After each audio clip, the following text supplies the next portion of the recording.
Hello friends, welcome to my YouTube channel PK smart study. Daily current affairs के video series में आपका स्वागत है। आज है 19 नवंबर 2020 से करंट अफेयर्स के जितने भी इंपॉर्टेंट क्वेश्चन बनते हैं हम इस वीडियो में डिस्कस करेंगे। चलिए वीडियो स्टार्ट करते हैं। आज का पहला इंपॉर्टेंट क्वेश्चन है, हाल ही में राष्ट्रीय प्राकृतिक चिकित्सा दिवस कब मनाया गया? इसका सही आंसर ऑप्शन नंबर ए 18 नवंबर को। हर साल भारत में 18 नवंबर को दवा रहित प्रणाली के माध्यम से सकारात्मक मानसिक और शारीरिक स्वास्थ्य को बढ़ावा देने के लिए राष्ट्रीय प्राकृतिक चिकित्सा दिवस मनाया जाता है। इसे निसर्ग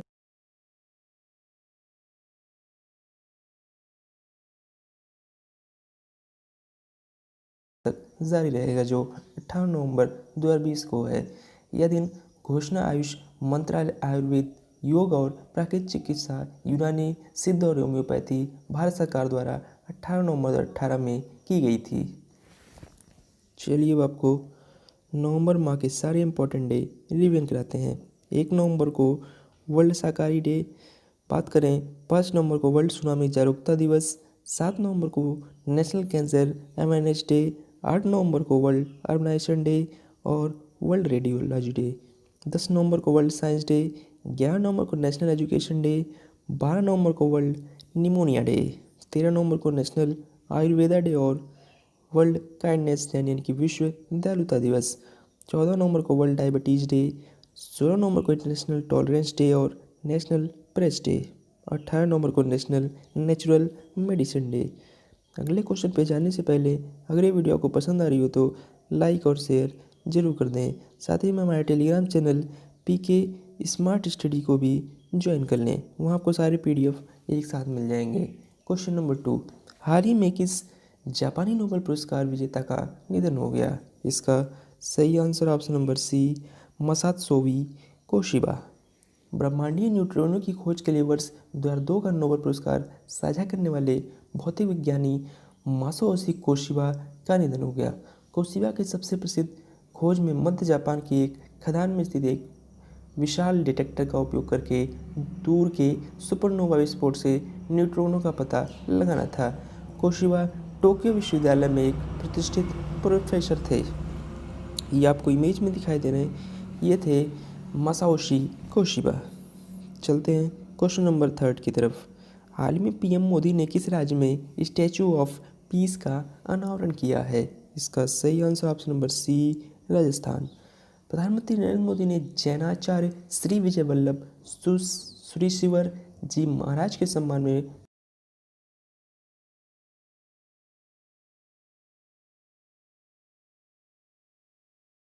वल्लभ साधना केंद्र में आचार्य श्री विजय वल्लभ भसूरी की 151वीं जयंती के अवसर पर PM मोदी द्वारा 151 इंच यानी कि 12.6 फीट ऊंची प्रतिमा का उद्घाटन किया गया। इस शांति की प्रतिमा का निर्माण अष्ट धातु यानी 8 धातु से किया गया, जिसमें तांबा मुख्य धातु है। ये आपको इमेज में दिखाई दे रहे हैं, ये नरेंद्र मोदी जिन्होंने स्टैचू ऑफ पीस का अनावरण किया। चलते हैं अब आपको राजस्थान के बारे में बात है। राजस्थान का गठन 1 नवंबर 1956 को हुआ था। वर्तमान मुख्यमंत्री श्री अशोक गहलोत, जो कि आपको इमेज में दिखाई दे रहे हैं। Governor Shri Kalraj Mishra. Capital Jaipur. First CM Hiralal Shastri. First governor Gurmukh Nihal Singh. Lok Sabha seat 25, Rajya Sabha seat 10। इसकी बात करें टोटल डिस्ट्रिक्ट की 33। राजस्थान का हाईकोर्ट राजस्थान में ही है। चीफ जस्टिस हैं इंद्रजीत महांती जी। चलिए आपको मैप में दिखाते हैं, ये मैप में राजस्थान। चलते हैं क्वेश्चन नंबर 4 की तरफ। व्हाट्सएप के बाद किस सोशल मीडिया प्लेटफॉर्म ने गायब होने वाले संदेश की सुविधा शुरू की है? इसका सही answer option number A Facebook messenger. Facebook ने हाल ही में अपने मैसेंजर प्लेटफॉर्म में वैनिशिंग मैसेज की सुविधा शुरू करने की घोषणा की है। व्हाट्सएप में संदेशों को गायब करने की एक समान सुविधा पहली बार पेश की गई थी। नए मोड के तहत रिसीवर के अपने चैट में पढ़ने और विंडो के बंद करने के बाद संदेश गायब हो जाएंगे। इस सुविधा को सेंडर और रिसीवर दोनों को सक्रिय करना होगा। चलिए अब आपको फेसबुक के बारे में आते हैं। फेसबुक का हेडक्वार्टर मेनलो पार्क कैलिफोर्निया। इसकी स्थापना फरवरी 2004 में हुई थी।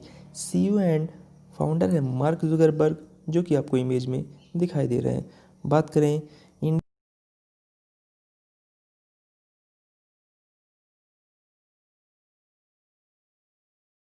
इंडिया ने प्राकृतिक गैस की खोज की किस राज्य में स्थित है? इसका सही आंसर ऑप्शन नंबर ए असम। भारत के दूसरे सबसे बड़े तेल उत्पादक ऑयल इंडिया लिमिटेड ने हाल ही में असम के तिनसुकिया में एक कुएं में प्राकृतिक गैस की खोज की है। संगठन द्वारा जारी बयान में के अनुसार ऊपरी असम बेसिन में तिनसुकिया में दिनजन 1 कुएं में 10 मीटर हाइड्रोकार्बन वाली रेत पाई गई। यह खोज उन्हें असम में आगे तेल और गैस की खोज के लिए नए क्षेत्रों का पता लगाने में मदद करेगी।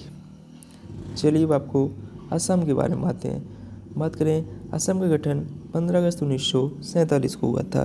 वर्तमान मुख्यमंत्री श्री सर्बानंद सोनोवाल, जो कि आपको इमेज में दिखाई दे रहे हैं। Governor professor Jagdish Mukhi. Capital Dispur. First CM Gopinath Bordoloi ji. First governor Mohammad Saleh Akbar Hydari जी।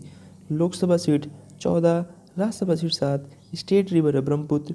टोटल डिस्ट्रिक्ट है 27। गुवाहाटी हाईकोर्ट, जो कि असम के न्यायिक क्षेत्र में आता है। चीफ जस्टिस हैं अजय लांबा जी। चलिए आपको मैप में दिखाते हैं। ये मैप में असम। चलते हैं क्वेश्चन नंबर 6 की तरफ। हाल ही में किस बैंक को विदेशी निवेश लिमिट की रेड फ्लैग सूची में डाला गया है?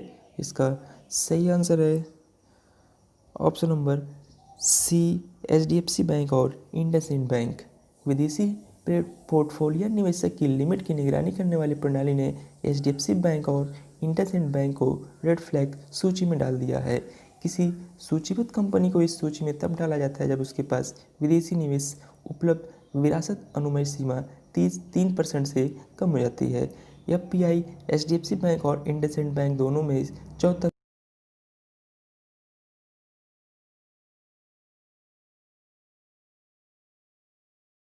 इंडसइंड बैंक की 73.1% है। इन दोनों के अलावा नोवार्टिस इंडिया और प्रॉक्टर एंड गैम्बल हाइजीन और हेल्थ केयर रेड फ्लैग सूची में शामिल अन्य कंपनियां हैं। चलिए चलते हैं क्वेश्चन नंबर 7 की तरफ। किस केंद्रीय मंत्रालय द्वारा पीएम कुसुम योजना को लागू किया जा रहा है? इसका सही answer option number B ministry of renewable energy यानी कि केंद्रीय नवीन और नवीकरणीय ऊर्जा मंत्रालय। केंद्रीय नवीन और नवीकरणीय ऊर्जा मंत्रालय ने प्रधानमंत्री सुरक्षा एवं उत्थान महाभियान यानी कि पीएम कुसुम योजना शुरू की है। हाल में मंत्रालय ने योजना के दिशा निर्देशों में संशोधन किया है। अब सौर ऊर्जा संयंत्र किसानों की चारागाह भूमि और दलदली भूमि पर भी स्थापित किए जा सकते हैं। पहले केवल बंजर परती और कृषि भूमि का उपयोग सौर संयंत्रों को स्थापित करने के लिए किया जा सकता था। चलिए चलते हैं क्वेश्चन नंबर 8 की तरफ। हाल ही में किस बैंक ने लक्ष्मी विलास बैंक को मोरेटोरियम पीरियड में रखा है? इसका सही answer option number B RBI. भारतीय रिजर्व बैंक ने ऋणदाताओं की वित्तीय स्थिति में आई गंभीर गिरावट के कारण लक्ष्मी विलास बैंक को 1 महीने के लिए मोरेटोरियम के अंतर्गत रखने का निर्देश जारी किया है। इसके बाद इसके जमाकर्ताओं के लिए नकदी निकालने की सीमा 25,000 रुपये पर प्रतिबंधित कर दी गई है। यानी अब बैंक के ग्राहक केवल 25,000 रुपये तक राशि ही बैंक से निकाल सकेंगे। साथ ही रिजर्व बैंक ने बैंक की वित्तीय स्थिति में आई गंभीर गिरावट के कारण 30 दिनों की अवधि के लिए एलवीवी के निर्देशक मंडल को भी हटा दिया। इसकी घोषणा वित्त मंत्रालय द्वारा जारी एक आदेश के माध्यम से की गई। चलिए अब आपको आरबीआई के बारे में बात करें। आरबीआई का गठन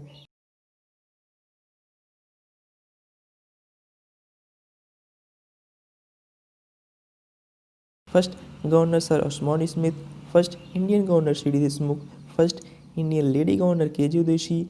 इसके लोगों में पांथर एंड पाम ट्री है। आरबीआई का राष्ट्रीयकरण 1 जनवरी 1949 को हुआ था। चलते हैं क्वेश्चन नंबर 9 की तरफ। भारतीय रिजर्व बैंक के नवोन्मेषण केंद्र का पहला चेयरपर्सन किसे नियुक्त किया गया है? इसका सही answer option number A Kris Gopalakrishnan. Infosys के साथ संस्थापक एवं पूर्व सह चेयरमैन सेनापति क्रिस गोपालकृष्णन को भारतीय रिजर्व बैंक के नवोन्मेषण केंद्र का पहला चेयरपर्सन नियुक्त किया गया। केंद्रीय बैंक ने अगस्त में रिजर्व बैंक नवोन्मेषण केंद्र की स्थापना करने की घोषणा की थी। केंद्रीय बैंक का उद्देश्य इस केंद्र के जरिए प्रौद्योगिकी का इस्तेमाल कर वित्तीय क्षेत्र में नवोन्मेषण को प्रोत्साहन देना और तेजी से नव प्रवर्तन के लिए वातावरण का सृजन करना है। यह आपको इमेज में दिखाई दे रहे हैं। ये हैं कृष्ण गोपाला कृष्णन। चलते हैं क्वेश्चन नंबर 10 की तरफ। अमेरिका के किस पूर्व राष्ट्रपति ने हाल ही में ए प्रॉमिस्ड लैंड किताब का विमोचन किया है? इसका सही आंसर है option number C, Barack Obama ji. America के पूर्व राष्ट्रपति बराक ओबामा ने अपनी किताब ए प्रॉमिस्ड लैंड में भारत के पूर्व प्रधानमंत्री मनमोहन सिंह की जमकर तारीफ की है। आपको बता दें कि बराक ओबामा वर्ष 2009 से 2017 तक अमेरिका के राष्ट्रपति रहे थे। उनके पहले कार्यकाल में भारत में डॉक्टर मनमोहन सिंह के नेतृत्व में यूपीए सत्ता में भी थी। ये प्रॉमिस्ड लैंड में उन्होंने उन पलों का भी जिक्र किया जो उन्होंने पूर्व प्रधानमंत्री मनमोहन सिंह के साथ बिताए। उन्होंने इसमें उनकी एक शालीन छवि की तारीफ भी की है। चलिए अब आपको यूएसए के बारे में बात हैं। यूनाइटेड स्टेट्स अमेरिका की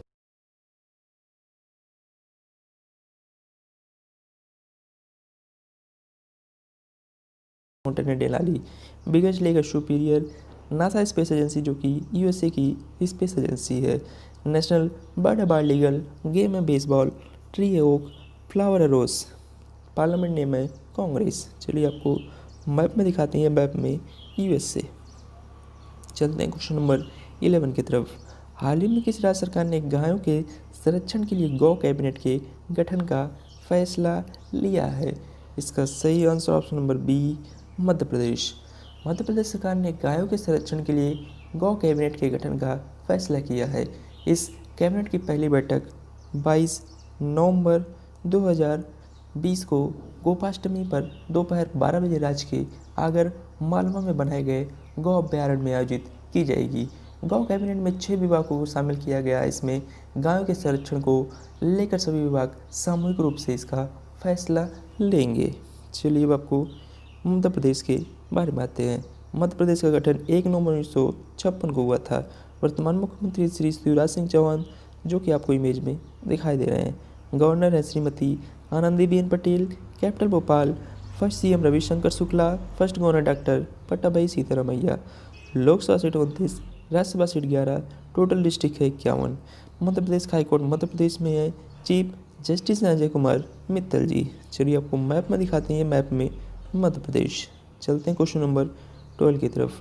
फीफा ने किस देश में होने वाले अंडर 17 महिला विश्व कप की को कोविड-19 के कारण स्थगित कर दिया है? इसका सही answer option number D, India. Football की वैश्विक संस्था फीफा ने कोविड-19 महामारी के चलते भारत में खेले जाने वाले अंडर 17 महिला विश्व कप को रद्द कर दिया। कोरोना वायरस के कारण इस टूर्नामेंट को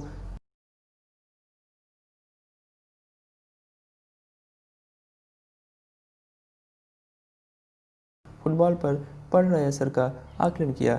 भारत अब 2022 में फीफा अंडर 17 महिला विश्व कप और कोस्टा रिका 2022 अंडर 20 महिला विश्व कप की मेज़बानी करेगा। चलते हैं आज की लास्ट क्वेश्चन की तरफ। केंद्र सरकार ने हाल में प्रवर्तन निदेशालय यानी कि इन्फोर्समेंट डायरेक्टरेट ईडी के निदेशक संजय कुमार मिश्रा का कार्यकाल कितने साल के लिए बढ़ा दिया है? इसका सही आंसर है ऑप्शन नंबर ए, 1 ईयर यानी कि 1 साल। केंद्र सरकार ने प्रवर्तन निदेशालय ईडी के निदेशक संजय कुमार मिश्रा का कार्यकाल 1 साल के लिए बढ़ा दिया है। वे इस साल 18 नवंबर को रिटायर होने वाले थे। संजय कुमार मिश्रा 1984 बैच के आयकर कैडर में भारतीय राजस्व सेवा के अधिकारी हैं और उन्हें 19 नवंबर 2018 को ईडी का निदेशक नियुक्त किया गया था। उन्होंने आईपीएस ऑफिसर करनाल सिंह के रिटायर होने के बाद इस पद का कार्यभार संभाला था। ये आपको इमेज में दिखाई दे रहे हैं, ये हैं संजय कुमार मिश्रा जी। चलते हैं पिछले दिन के करंट अफेयर्स को रिवीजन करते हैं। चुनाव आयोग ने हाल ही में सोनू सूद को पंजाब का स्टेट आइकन नियुक्त किया है। राष्ट्रीय प्रेस दिवस 16 नवंबर को मनाया गया। Professor A N Bhaduri memorial lecture award 2020 से हाल ही में डॉक्टर सुशांता घर को सम्मानित किया गया। जंगली हाथियों को बचाने के लिए वेस्ट बंगाल में एंटी इलेक्ट्रोक्यूशन सेल का गठन किया जाएगा। बात करें, नरेंद्र मोदी ने जेएनयू में स्वामी विवेकानंद की प्रतिमा का अनावरण किया। बात करें, नीतीश कुमार जो कि मुख्यमंत्री हैं, रिकॉर्ड 7वीं बार बिहार राज्य के मुख्यमंत्री पद की शपथ ली है। ऑस्ट्रेलिया तैराक सैना जैक पर अनजाने में डोपिंग का दोषी पाए जाने के कारण 2 साल का प्रतिबंध लगा है। मुख्यमंत्री ग्रामीण सड़क विक्रेता योजना मध्य प्रदेश में शुरू की गई। आरबीआई ने पंजाब नेशनल बैंक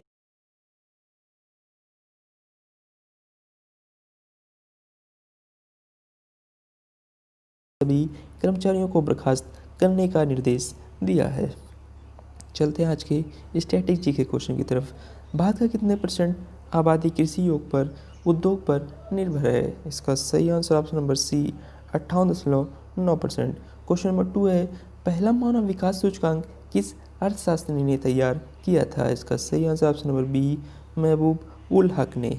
चलते हैं आंसर ऑफ स्टडी क्वेश्चन की तरफ। हाल ही में किसने 15वें पूर्वी एशिया शिखर सम्मेलन 2020 में भारत का प्रतिनिधित्व किया? इसका सही आंसर था option number C S Jaishankar, जो कि विदेश मंत्री हैं। क्वेश्चन नंबर 2 था, हाल ही में किसने इंटरनेशनल चिल्ड्रन पीस प्राइज 2020 जीता है? इसका सही आंसर था ऑप्शन नंबर सी सादत रहमान, जो कि बांग्लादेश से रिलेटेड है। चलते हैं क्वेश्चन ऑफ द डे की तरफ। हाल ही में किस राज्य में बच्चों के लिए दुनिया की पहली ट्राम लाइब्रेरी शुरू की गई? क्वेश्चन नंबर 2 है, हाल ही में किस खिलाड़ी ने मास्टर्स गोल्फ टूर्नामेंट 2020 का खिताब जीत लिया है? इन दोनों क्वेश्चंस का आंसर आपको कमेंट बॉक्स में कमेंट करके बताना है। ऐसे डेली करंट अफेयर्स की वीडियो के लिए आप अपने चैनल PK हिमांशु सब्सक्राइब करें। वीडियो अच्छी लगी हो तो लाइक और शेयर ज़रूर करें। Thank you.